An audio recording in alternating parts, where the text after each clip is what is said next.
I watched the Republican debate, and I saw this guy, Ron Paul. He's my new hero. Start the clock. What he was saying was we should listen to our enemies. We would actually make ourselves safer.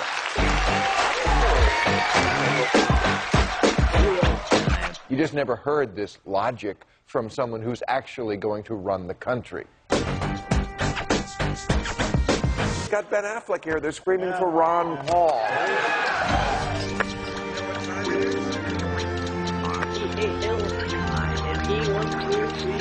We're going to bring out Ron Paul in a little while. I'm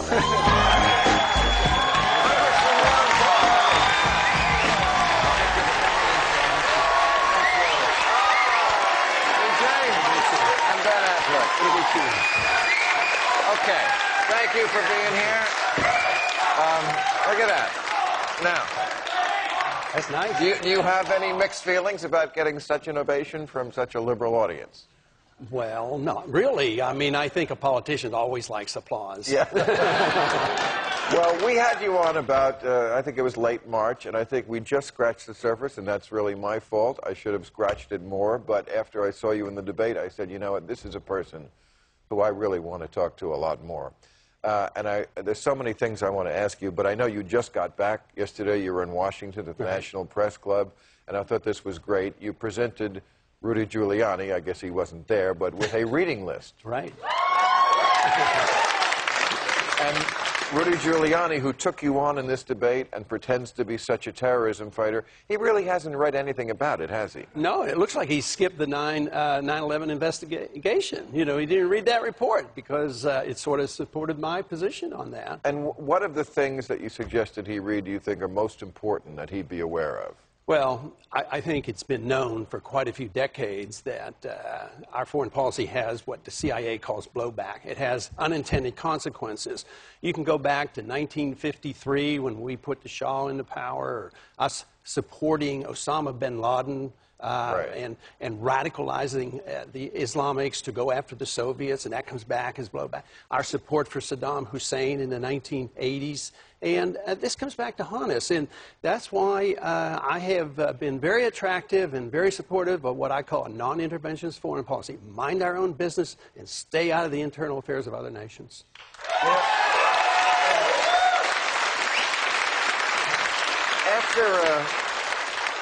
right after 9/11, I remember when we finally, you know, television shows got back on the air. Of course, I got fired. But the other ones that were still able to... the other shows. Yeah, the other shows. Yeah. I said the wrong thing, too. But the big question, I remember, was, why do they hate us? Remember that? We had about a week where we were all, why do they hate us? And then we just forgot that and went, they're evil.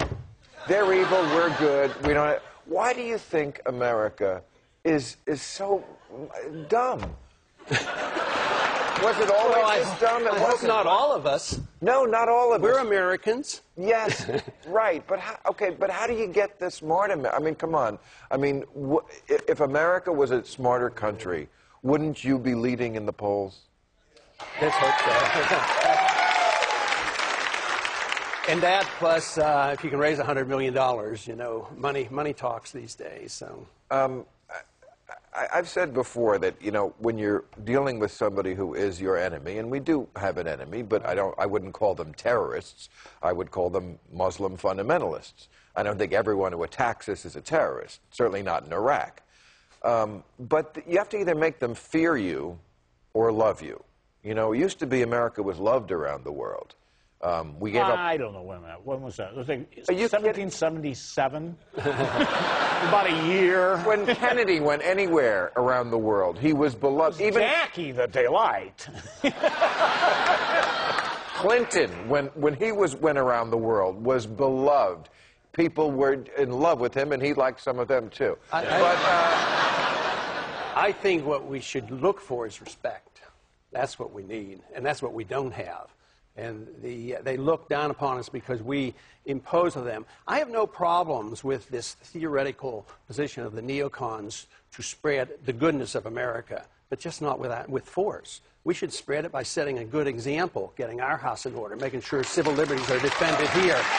Then, when we have a free, a free and prosperous economy and everybody's doing well and everybody's getting medical care, then they'll want to emulate us.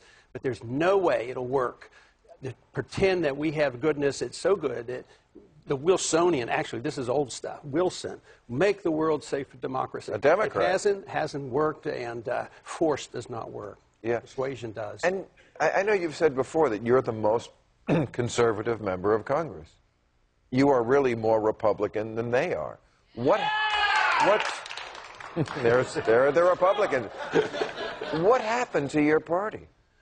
They've lost their way, and they tend to be critical of what I'm saying, but I think it hurts. But I think I'm on safe grounds historically that Republicans, at least, they still talk about small government, don't they, and individual freedom. They talk about it. But they don't. So therefore, I think in time, the people will wake up. And last year they didn't do too well. In 1994, they spoke a strong message. They won an election, and they thought they were going to work for smaller government. And look, and even on the foreign policy, how did George Bush get elected? Strongly critical of Clinton, right. Nation building and policing the world, and this is what he pushed. The peace candidate always wins. Just think about it. Even before World War I and World War II, we're going to keep you out of the war. Eisenhower wins and Nixon wins. What about Barry Goldwater and the Johnson campaign? I mean, even though Johnson was promoting the war and spreading it, Barry Goldwater was turned into the guy that was going to unleash the bomb. So right. the peace is a powerful message, especially after the war has been going on and the people wake up and realize how many people die and how much it costs. And that's why I think the people are really ready for a message that says we don't have to be in this mess. Logic tells us that we can make a better world in a much easier way than causing wars. Well, I hope you're out there delivering it. I know that some people have tried to get you out of the Republican debates, right, and to just make you go up to the blackboard and write 1,000 times they hate us for our freedom. That's right. But you won't do that. But we have Mr. Giuliani studying tonight. He's home reading all those books. And he's going to come back and he's going to apologize to me. And he's going to say, I'm sorry, Ron, I just didn't know that that's the way foreign policy works. I didn't even know that you just can't blame Americans for our foreign policy, that it's the policy that's at fault. It's not the fault of the Americans who are victimized by these evil, monstrous, murderous people who come over and kill us.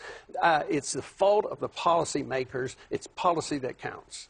From your lips to God's ears. Thank you, Congressman. Thank you. I appreciate you coming out here. Okay. You keep on it. Thank you. Ron Paul, everybody. Thank you very much. Thank you.